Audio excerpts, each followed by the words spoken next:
شفالی یتیم یتیم حسن حسین حسن حسین من اسم و دوالی و ذکر و شفالی من اسم و دوالی و ذکر و شفالی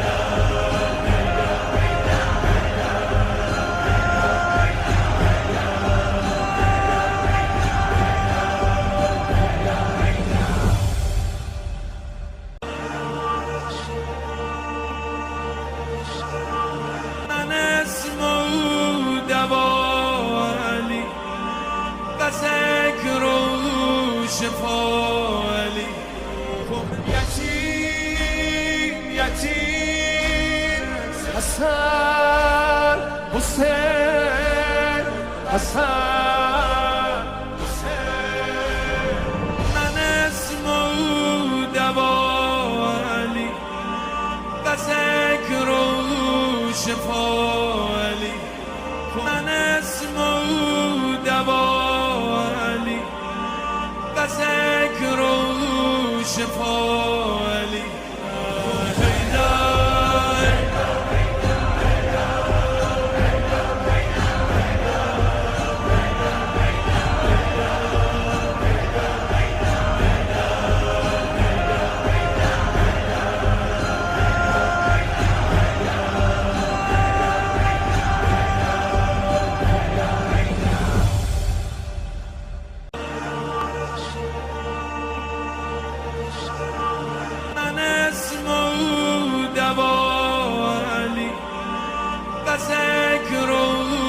شفالی یتیم یتیم حسن حسین حسن حسین من اسم و دوالی و ذکر و شفالی من اسم و دوالی و ذکر و شفالی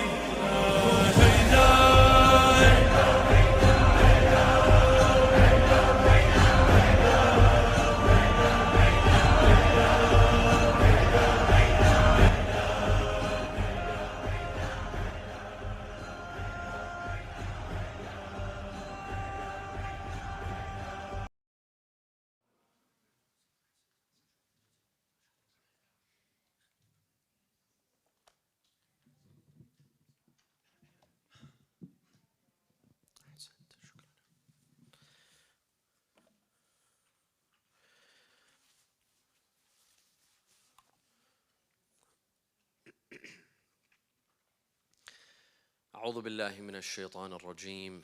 بسم الله الرحمن الرحيم. الحمد لله رب العالمين بارئ الخلائق أجمعين باعث الأنبياء والمرسلين، ثم الصلاة والسلام على خير خلقه العبد المؤيد والرسول المسدد حبيب إله العالمين أبي القاسم المصطفى محمد وعلى أهل بيته الطيبين الطاهرين وصحابته المنتجبين. قال الله تعالى في كتابه الكريم: يسألونك ماذا ينفقون قل ما أنفقتم من خير فللوالدين والأقربين واليتامى والمساكين وابن السبيل وما تفعلوا من خير فإن الله به عليم. They ask you, what should they spend in the way of Allah? Say, whatever you spend that is good is for parents and kindred and orphans and those in want and for wayfarers. And whatever you do that is good, Allah knows it well. Sadaqallahu al-Aliyyul Azim. as we continue in our series regarding the verses that begin with يَسْأَلُونَكَ, they ask you. Last night, we also took up a verse in which Rasulullah sallallahu alayhi wa alihi wasallam was asked, what should we spend in the way of Allah? يَسْأَلُونَكَ مَاذَا يُنْفِقُونَ. And we saw that Allah ordered Rasulullah to say, قُلِ الْعَافِ. And we examined the word al-af, what it means. And we saw for about 45 minutes last night that the word af can have several meanings. It either means to spend in moderation, or it means to spend the excess of what you spend on your family members and on yourself, or it means forgiveness. What to spend in the way of Allah? To forgive, because forgiveness is a form of charity. We saw that last night. In this verse, again they asked Rasulullah. So it seems that Rasulullah was asked the same question at least twice. يَسْأَلُونَكَ مَاذَا يُنْفِقُونَ. What should we spend in the way of Allah? What should we donate? What should we give in the way of Allah? This time there's another answer. قُلْ. And the answer is from Allah Azza wa Jal. Allah tells Rasulullah, قُلْ مَا أَنفَقْتُمْ مِنْ خَيْرٍ فَلِلْوَالِدَيْنِ. Say that what you give of good, we'll talk about what good here means. It could either be money or it could be something else. Then let it be for parents and family members and so on and so forth. But here there's a problem that might arise, and that is the question that Rasulullah sallallahu alaihi wasallam is being asked is what? What should we donate? يَسْأَلُونَكَ مَاذَا يُنْفِقُونَ. They ask you, what should they donate? But the answer came in as who? It's as if they asked, who should we donate to? Who should we spend on? You see, the question is, what should we spend? But the answer came in, who to spend on. Why is that? What's the correlation between the answer and the question? The question is regarding what should they spend. So the answer should have been, spend your money, spend your lands, spend cash, spend food, and so on and so forth. But instead, Allah says, spend your money on so-and-so, so-and-so, your parents, your family members, fuqara, masakeen, and so on. Scholars of Tafsir say that although the question was regarding what to spend, but Allah drew their attention to something more important, and that is who to spend on. The right question should have been, who should we spend our money on? Allah subhanahu wa ta'ala in the Quran, as we mentioned yesterday, مَثَلُ الَّذِينَ يُنْفِقُونَ أَمْوَالَهُمْ فِي سَبِيلِ اللَّهِ. So many verses that encourage us to spend in the way of Allah, donate in the way of Allah. So now that believers are motivated and inspired to donate and to spend, who should they spend on? Allah tells them, instead of asking what to spend, I'll tell you who to spend on. This is the right question to ask. If now you have money and you want to spend in the way of Allah Azza wa Jal, for example in the month of Ramadan, when our deeds are multiplied, the reward are multiplied. Any good deed that we perform in Ramadan, the reward is multiplied. And the sin as well, the punishment is multiplied. This is a sacred month. You do good, the reward is multiplied. You do bad, the sin is also multiplied. Who should we spend on? Allah subhanahu wa ta'ala tells us. قُلْ مَا أَنفَقْتُم مِّنْ خَيْرٍ. What you spend of khayr. Khayr here could mean money, because in the Quran the word khayr has been used in money. وَإِنَّهُ لِحُبِّ الْخَيْرِ لَشَدِيدٌ. Allah subhanahu wa ta'ala speaks of mankind, of humankind. Surely man loves money. Have you seen anyone that doesn't love money? Please give him my salam if you ever see someone who doesn't love money. Who doesn't love money? وَإِنَّهُ لِحُبِّ الْخَيْرِ لَشَدِيدٌ. All human beings, they love money, they kill for money, they fight for money, they lie, they cheat, all for the sake of money. Khayr. So we see in the Quran that the word khair is used to mean money. Or it could be anything that is good. For example, in Iraq, in colloquial Iraqi terms, someone who owns farms, someone who owns cattle, he says he has a lot of khair.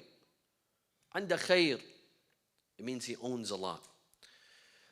ما أنفقتم قل ما أنفقتم من خير, what you'd like to donate from what you own, from the good that you own, whether it's cash, cattle, farms, food, clothing, whatever that you have that you'd like to donate to whom? للوالدين. The verse starts first by parents. Prioritize. If you have money, if you like to spend in the way of Allah, begin with your parents. Yes, and you'll be rewarded. Spending on your parents, there's a reward for that. There is nothing more rewarding than spending on your own parents. Parents come first. They're a priority. If you like to donate, if you like to give to charity, but your parents are in need, you don't go to and give to charity. You start with your parents. They are a priority. Unfortunately, we humans have to be reminded of our parents. Parents never need to be reminded of their children.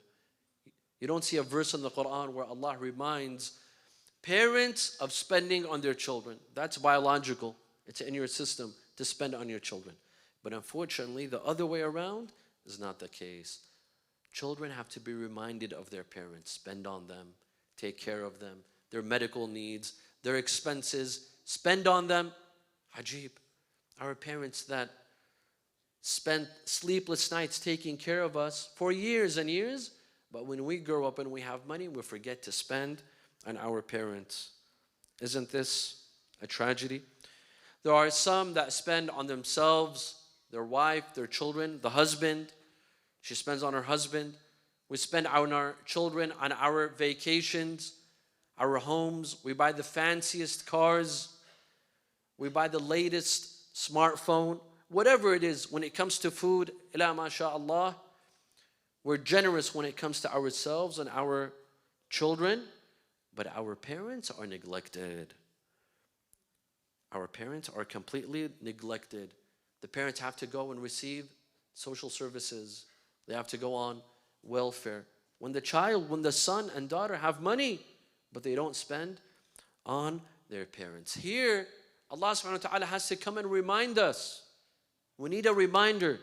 Look how humans are, that they need Allah to come and remind them of spending on their parents. قُلْ مَا أَنفَقْتُم مِّنْ خَيْرٍ فَلِلْوَالِدَيْنِ. Spend your money on your parents. There are a lot of parents whom their children, you see the son is a doctor, businessman, makes a lot of money, but they forget to spend on their parents.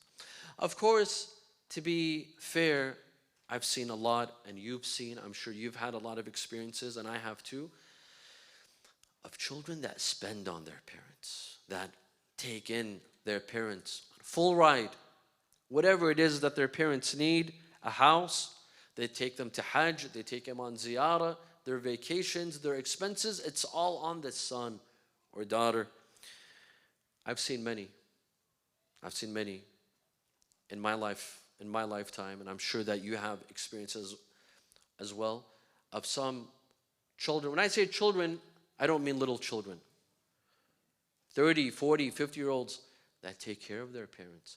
And I've seen how Allah subhanahu wa ta'ala has blessed them, has given them more.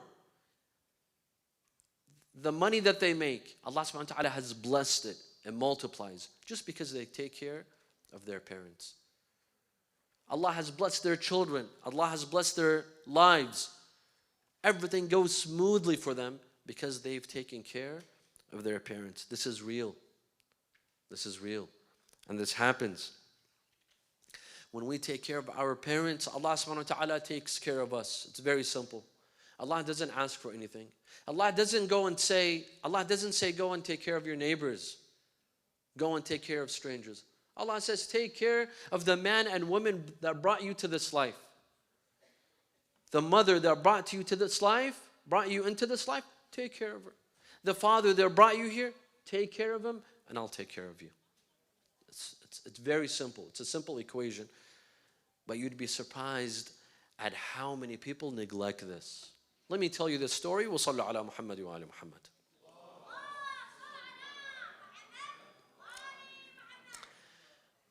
Sayyid al-Khamenei, Ayatollah Sayyid al-Khamenei, in his memoirs, he has beautiful memoirs in Farsi, and they're translated into Arabic. If you read Arabic, read his memoirs. They're very beautiful. He says, Sayyid al-Khamenei is originally from Mashhad, from Iran, the shrine city that holds the shrine of Imam Rida alayhi salam.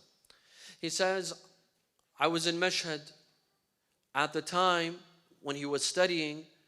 Qom was flourishing as a center of learning, especially with the presence of Ayatollah Burujurdi and other scholars. So he said, I studied to a certain degree in Mashhad, and then I decided to move to Qom to further my studies in Qom.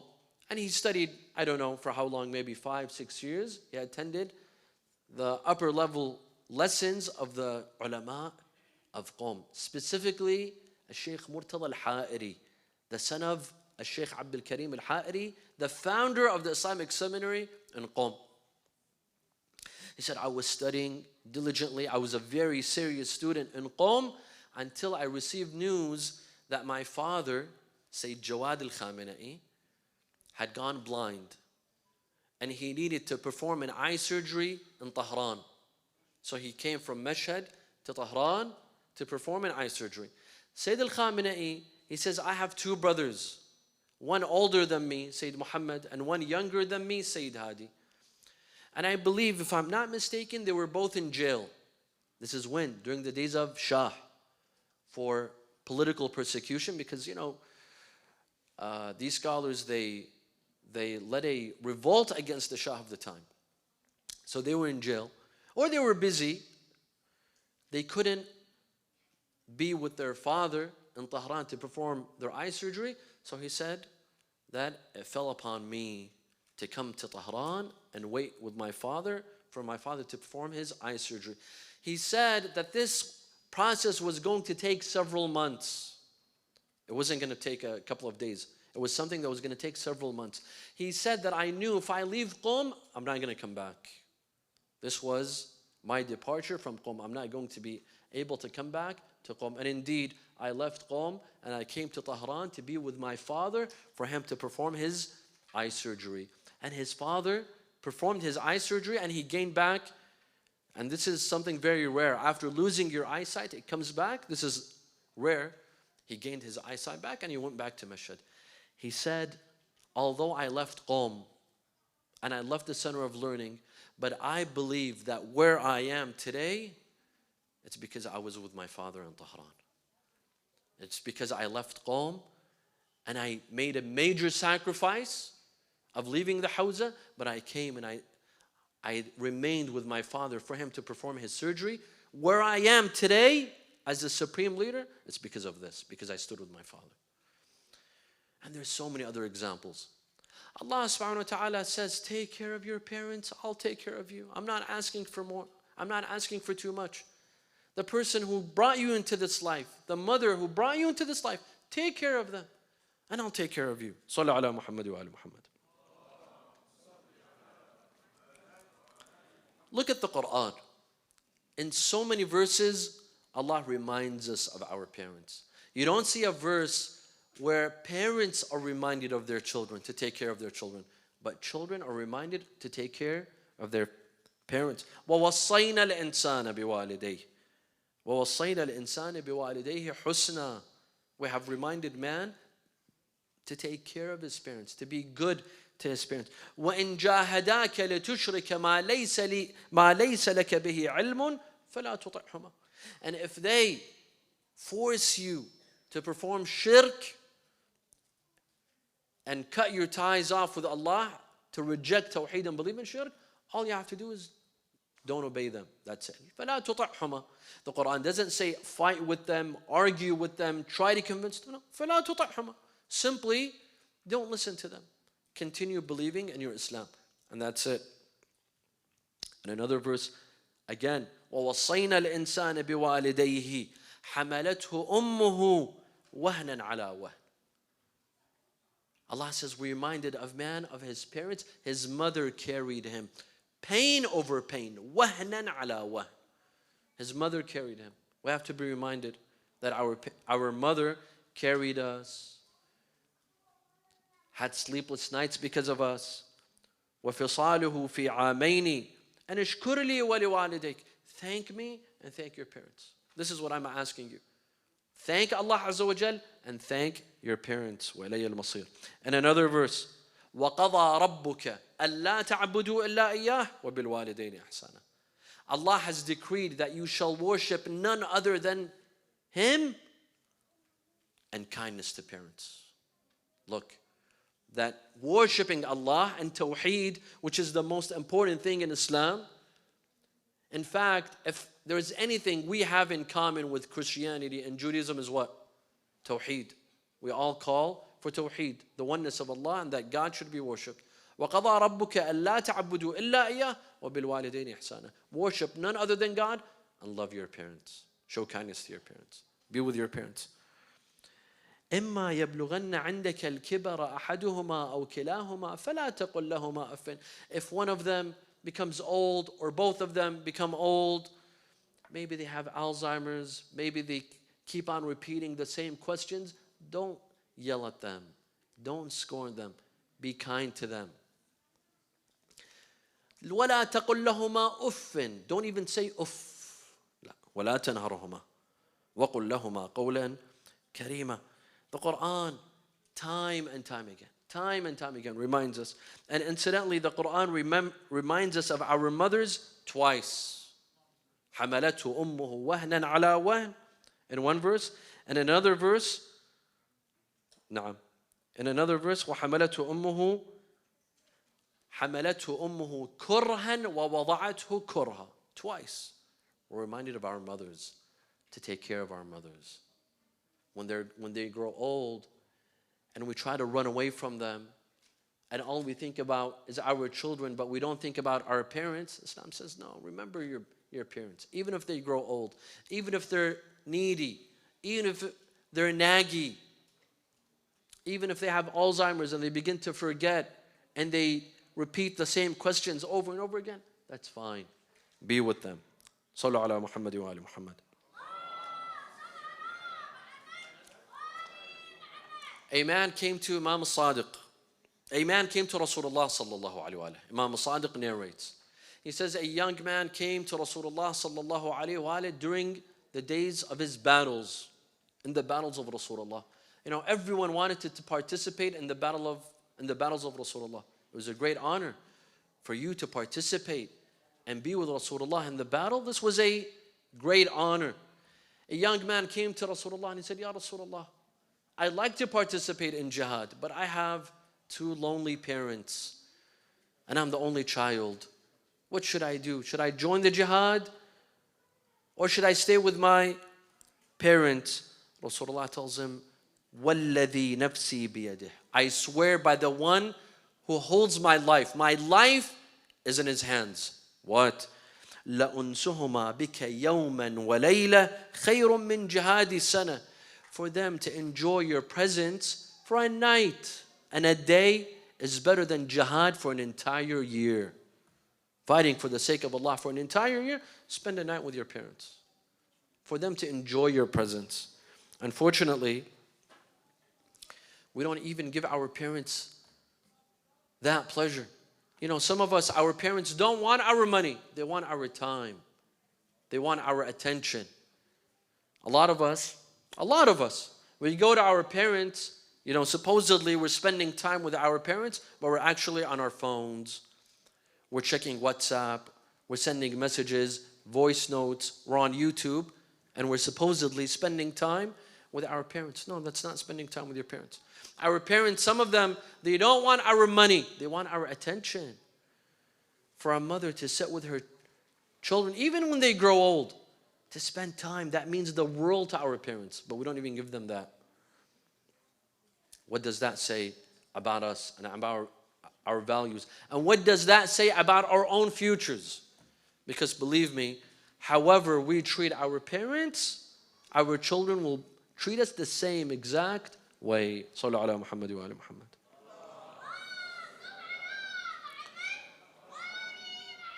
يسألونك ماذا ينفقون. We have some excited listeners tonight, alhamdulillah. It's Laylatul Qadr.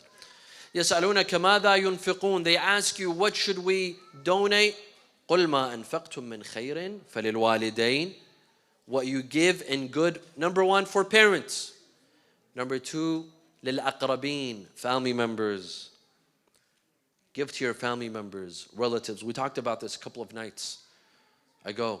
We said that if you have family members that are in need, don't go and look for charities in other countries and other groups and you want to help the poor. Start with your family members. الأقربون أولى بالمعروف. لا صدقة مع ذو رحم محتاج. You don't give your khums and zakat and sadaqah to strangers when you have cousins, nephews, nieces that are in need. First start with your family members. Imam Sadiq alayhi salam, one day, one of his companions, he told him, Ya ibn Rasulullah, I have relatives that do not follow my school of thought. Do they have rights upon me? He said, yes, absolutely. They have rights upon you. If they are Muslim, they have two rights upon you. The right of kinship, because they're your relatives, and the right of Islam. And if they're not Muslim, they have one right upon you, the right of kinship. If you have family members that are not Muslim or that are not Shia, they're still relatives of yours. You still have to take care of them. That bond is still there. And another hadith by Rasulullah sallallahu alayhi wa sallam. Listen to this hadith. He says, إِنَّ الْقَوْمَ لَيَكُونُونَ فَجَرًا وَلَا يَكُونُونَ بَرَرًا فَيَصِلُونَ أَرْحَامَهُمْ فَتُنْمَى أَمْوَالُهُمْ وَتَطُولُ أَعْمَارُهُمْ فَكَيْفَ إِذَا كَانُوا أَبْرَارًا بَرَرًا. He says a group of people might not be religious. They might be far from religion, but they take care of their family members. يَصِلُونَ أَرْحَامَهُم. If they have a family member back home in Iraq and Lebanon, they send them money. They support them. This group of people that are not religious, Allah subhanahu wa ta'ala will increase their wealth and will prolong their lives. So what if they were mu'mineen? Imagine, if kuffar, non-believers, they help their family members, their wealth increases and their lives are prolonged. Imagine if they were mu'mineen. What would Allah subhanahu wa ta'ala do for them in return? We have so many hadith that tell us to support our family members. It increases our wealth. To support a family member. Salatul Rahim. To connect to a family member. Either by money, by a text message, by a phone call, by a visit. It increases your wealth. For those, I have a lot of people that ask me, my business isn't doing so well. I'm not doing so well financially. This is one solution. Help your family members. You have a family member in Lebanon, send a check, send cash. They're not doing so well. The economic situation isn't so well. Help your family members and look at how your business will flourish. It will flourish just by helping family members. 2, it repels evil. It repels evil. God forbid, it was destined that you get in a car accident. You or a family member, a son or a daughter gets in a car accident. Allah repels that evil. You will no longer get in that accident. It lessens the severity of judgment, Yawm al-Qiyamah, and it prolongs your life. Helping family members prolongs your life. If you were destined to live 70 years, you live 80 years. You live 90 years. It prolongs your life. We have a hadith that say, even if you say salam to a family member, this has an effect. This has an effect on your rizq, on your business, on your life, on your health. It repels evil. There's some family members that are not even willing to say salam to each other. They're not willing to say salam to each other. My father, he says that 50 years ago, 60 years ago, I used to recite majalis in Karbala during the month of Ramadan. I heard the story from him recently at the beginning of this month, the month of Ramadan. He said, I used to recite majalis at the homes of 2 brothers. 10 nights at the home of this brother and 10 nights at the home of another brother. He says this brother would not attend the house of that brother, and that brother would not attend the house of this brother. They did not speak. They did not even say salam to each other. And imagine, they're holding majalis in their house. So that means they're religious. They're not people that you find at a bar or at a nightclub. These are people that attend majalis. But two brothers did not speak to each other. They would cut off their ties. Why? Because when their father died, he left them a farm, and they divided the farm, but there was one palm tree remaining. They argued over the palm tree. Who gets to get the palm tree? Because of a palm tree, two brothers for years don't speak to one another. Isn't this a shame? It's the month of Ramadan. Connect to a family member. We still have a week remaining in Ramadan. Invite your family members for iftar, for suhoor. If those that need support, support them and see the result on your lives. Sallu ala Muhammad wa ali Muhammad. قُلْ مَا أَنفَقْتُم مِّنْ خَيْرٍ فَلِلْوَالِدَيْنِ. This is one, your parents. If you want to spend in the way of Allah, begin with your parents.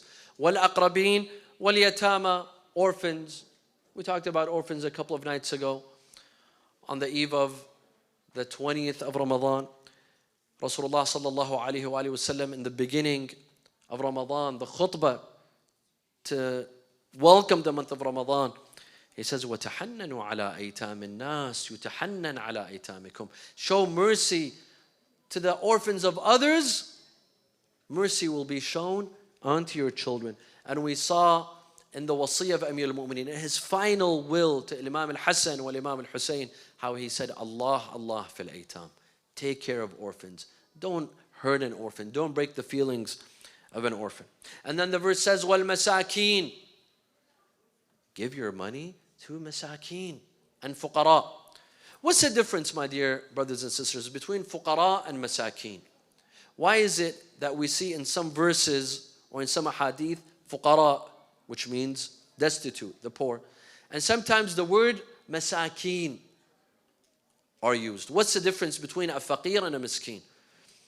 In fiqh, we believe that if one of them is mentioned, not two, then they both mean the same. The poor, the needy. But if they're both mentioned in the same verse, then a miskeen is much worse than a faqir. A faqir is someone that does not own the expenses of an entire year. Meaning at the end of the year, they have to get out a loan. They have to seek a loan. They don't have enough money to pay the expenses of a year. As for a miskeen does not have the expenses of a day. A day can't pass by without this person getting a loan. How much do you spend in a day? On average, let's say you spend $30 or $40. This person doesn't even own $40. So a miskeen is much worse than a faqir. And Rasulullah in the same khutbah, he says, وَاذْكُرُوا بِجُوعِكُمْ وَعَطَشِكُمْ فِيهِ جُوعَ يَوْمِ الْقِيَامَةِ وَعَطَشِهِ وَتَصَدُّقُوا عَلَى فُقَرَائِكُمْ وَمَسَاكِينِكُم. In the month of Ramadan, if you can, help out the poor. Ask about them. There are some people that come and ask. Some people, they're poor, they'll come and ask. There are others that don't ask. You have to go and ask about them. You have to look for the poor. There are some people, لِلسَّائِلِ وَالْمَحْرُومِ, in one verse. As-sa'il is a person who comes and tells you, I'm in need. I can't pay off my loans. I need. Al-mahroom is a person who's in need but is ashamed, is embarrassed to ask. We have to go and ask about them. قُلْ مَا أَنفَقْتُم مِّنْ خَيْرٍ فَلِلْوَالِدَيْنِ وَالْأَقْرَبِينَ وَالْيَتَامَى وَالْمَسَاكِينِ وَابْنِ السَّبِيلِ. Ibn Sabil is a wayfarer. Who is a wayfarer? It's a person who has money at home. They have money, they have a house, they have a car, they have everything, but they travel and they lose their money. This person loses their money or is robbed, and now they're stuck in a country or in a city, and they don't have cash, they don't have money. This person is called Ibn Sabil. This person should be helped. This person receives charity. This person receives sadaqah. Finally, the verse says, وَمَا تَفْعَلُوا مِنْ خَيْرٍ فَإِنَّ اللَّهَ بِهِ عَلِيمٌ. Whatever you do that is good, Allah knows about it. Allah knows. Of course Allah knows. What is Allah trying to tell us? Allah is trying to tell us possibly that if you help out your parents and your family members and the poor and the orphans and, you don't need to tell anyone. You don't need to tell anyone. You don't need to brag. When you're making a donation, you don't need to have your name recited out loud for, on the microphone that this person has donated to this cause or this charity. No. Why? Because Allah subhanahu wa ta'ala knows. And at the end of the day, your reward, is it from the people or is it from Allah Azza wa Jal? If you're doing it for the people on the Day of Judgment, Allah will say, go and get your reward from the people. But if we do all the good that we do for the sake of Allah, then it's sufficient that Allah knows. No one else needs to know. وَمَا تَفْعَلُوا مِنْ خَيْرٍ فَإِنَّ اللَّهَ بِهِ عَلِيمٌ. It's sufficient that Allah knows. We don't need to brag. No one else needs to know. There are some people that donate, that give, but they want people to know. They want their name to be recited for people to say, MashaAllah, this person gave a big amount to orphans or to this charity or to this group. And there are some, for them, it's enough that Allah subhanahu wa ta'ala knows, and that is the greatest reward. The reward, the feeling that Allah knows, and that's it. That's it. No one else needs to know. As long as Allah Azza wa Jal knows. Just like the Ahlul Bayt. إِنَّمَا نُطْعِمُكُمْ لِوَجْهِ اللَّهِ لَا نُرِيدُ مِنْكُمْ جَزَاءً وَلَا شُكُرًا. We give you for the sake of Allah. We don't expect to thank you or anything in return. And this is how Imam Ali was, and I conclude. Amir al-Mu'mineen. During the time that he was a Khalifa, where most people knew him, yet he would wear something on his face, he would wear a mask, and he would go to the people in Kufa in the middle of the night and deliver food, deliver clothing, deliver money, cash, without people knowing who he is. And for him that was sufficient, because Allah subhanahu wa ta'ala knew. On an eve like this, the eve of the 22nd of Ramadan, when Imam al-Hassan and Imam al-Hossein were coming back, and you know the story, when they were coming back from the burial of Amir al-Mu'mineen alayhi salam, they passed by a small tent, a shack, a tent, and they heard an old man crying and weeping in the tent. They looked inside, they saw an old man, probably blind, weeping, crying. They all told him, what's wrong with you? He said, usually every day there's a man that comes into my tent and brings me food, sits next to me, makes me smile, takes care of me like my own mother. But it's been 3 nights, or it's been 2 nights that this man hasn't come. They told him, do you know who this man is? He said, no.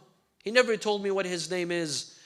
But when he would enter the tent, he would remember Allah, dhikrullah. He would say dhikrullah, but I would feel that it's as if the entire universe would say the remembrance of Allah with him. It's as if every living being would speak with him. They told him, do you know who this man was? No. This man was Ali ibn Abi Talib, our father. And we just returned from his burial. When he heard this, he began weeping and crying. And Imam al-Hassan and Imam al-Hussein sat with him and they wept as well. It's as if he opened the injury again, remembering the tragedy of their father, Amir al-Mu'mineen. Inna lillah wa inna ilayhi raji'un wa saya'lamu alladhina zalamu ayya munqalibin yanqalibun. Nas'aluka Allahumma wa nad'uk. Raise your hands in dua, brothers and sisters. باسمك العلي الأعظم الأعز الأجل الأكرم يا الله. اللهم لا تدع لنا ذنبا إلا غفرته ولا هما إلا فرجته ولا عيبا إلا سترته ولا خوفا إلا أمنته ولا رزقا إلا بسطته ولا شملا إلا جمعته ولا مرضا إلا شفيته ولا غائبا إلا حفظته وأدنيته ولا حاجة من حوائج الدنيا والآخرة لك فيها رضا ولنا فيها صلاح إلا قضيتها ويسرتها يا أرحم الراحمين. وصلى الله على محمد وآله الطاهرين.